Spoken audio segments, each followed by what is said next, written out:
Welcome back to another crisp review. Today we're going to be looking at the S.H MonsterArts Godzilla Feet EVA Unit 1. This figure just shipped out in January of 2017. I just got mine today. And to start off, we'll take a look at the boxes. Since this is a web exclusive figure, it does come with a brown shipping box that just says EVA Feet or Godzilla Feet EVA 1. Pretty simple, the normal collector box.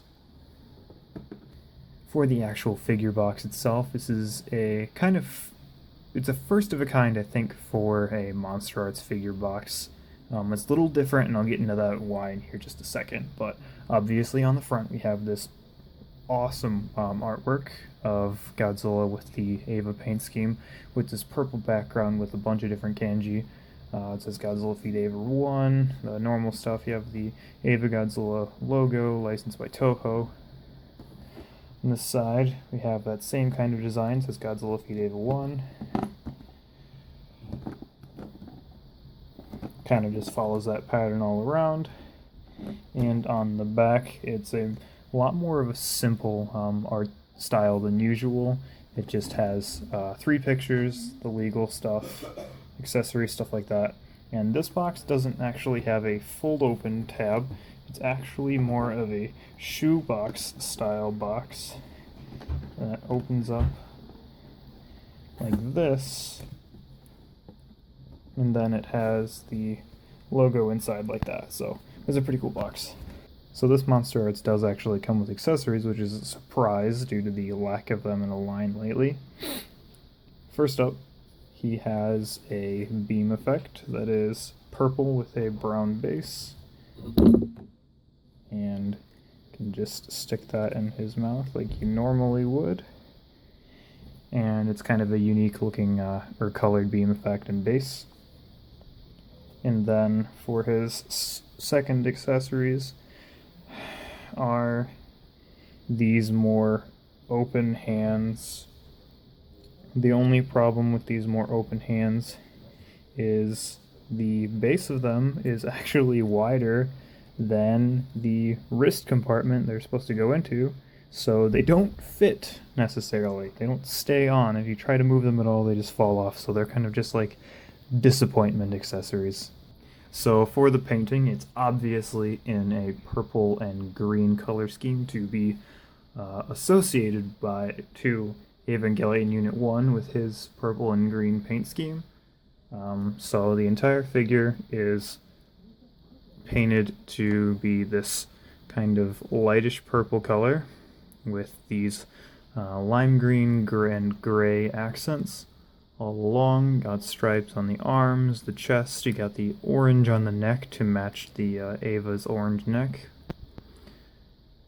The claws on the toes and fingers are different colors. This is more of a bone yellowy color, where these ones are actually more brownish red. The spines are the lime green as well, but these are actually translucent all the way down until you get the tail, and then they're just the lime green. Like the rest of it, you can tell the difference between the two pretty easily, but it's not that big a deal.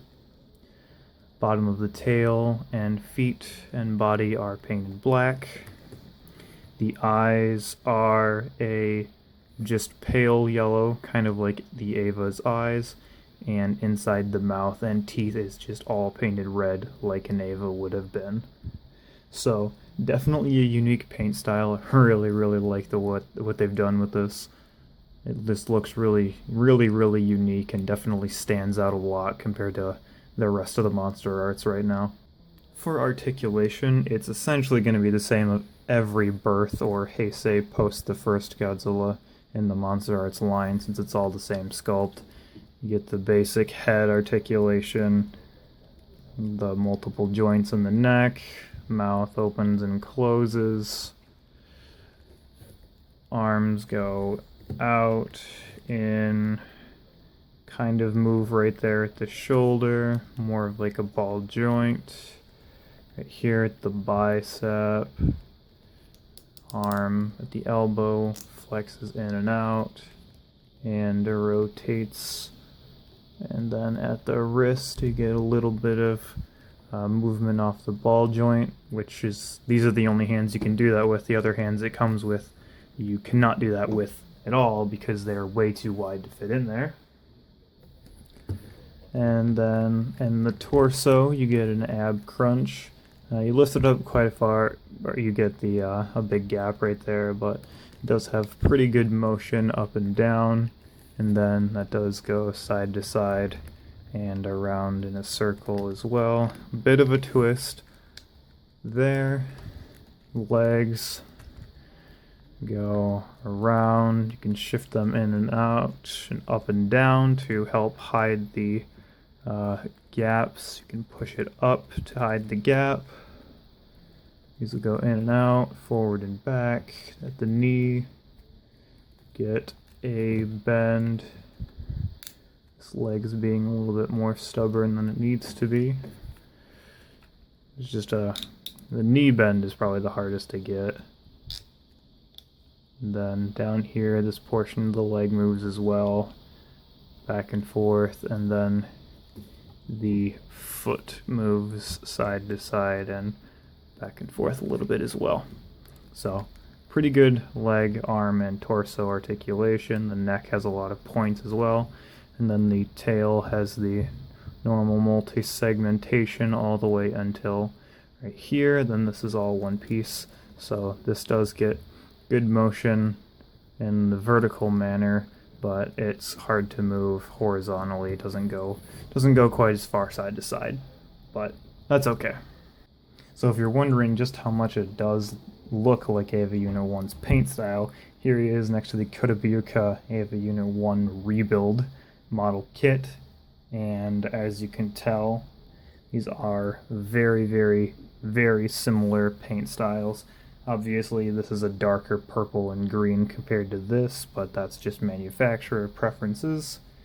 But this is definitely super cool. These will be always next to each other on my shelf from now on. You can see the eyes being just the yellow, the similarities in the neck and the chest, and then just the usage of the green highlights all over. The green on the shoulder is trying to represent the patterns along here. Just really cool. Really, really cool. They could have put some more green on the kneecaps to emphasize the kneecaps on here, but that's fine. He's even got this little green dot right here to symbolize his horn. But definitely really, really, really, really cool. And here it is next to the Bandai Mechagodzilla Feet EVA-01 paint job that was released in the summer, as well as the model. And you can see that this is a lot more of a metallic pinkish purple, but these all look really cool next to each other, having the same style. Here it is next to the NECA GMK Godzilla and the Toho Kaiju series Godzilla 2000. In my opinion, this is probably one of the coolest little one of the coolest crossover toys right now in the MonsterArts line, or not in the MonsterArts line, but just in the Godzilla Evangelion line in general. This really, really is like a sweet little transition between the two, and there's not really any downsides besides the secondary hands don't really fit, and then this does have a high price point being such an exclusive figure. But if you guys are interested in getting one, I definitely do recommend picking one up soon before the price goes up even higher. This will probably be one of the more expensive MonsterArts out there, especially with the way that these are going lately. Something exclusive like this, it's going to get up there pretty high. But definitely go and pick it up if you are a fan of Godzilla and Evangelion. Really can't go wrong with this figure. It's really, really unique and awesome. But hopefully you guys enjoyed the review. If you did, give it a like, tell me what you think of the figure, and I'll catch you in the next one.